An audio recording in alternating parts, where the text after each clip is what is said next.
నవ్వుతూ ఉంటారా నువ్వుంటేనే మనమని అంటామురా కారణాలు దొరకవు నువ్వు దూరం పోవాలన్నా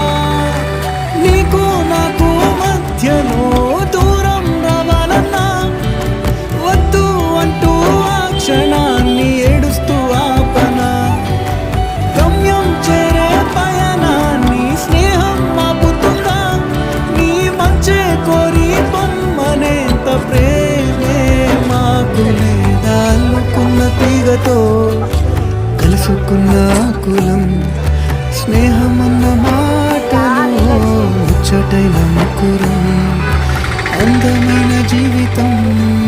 పంచుకున్న దోస్తులు బాధలెన్ని చేరినా బెదిరిపోని మిత్రులం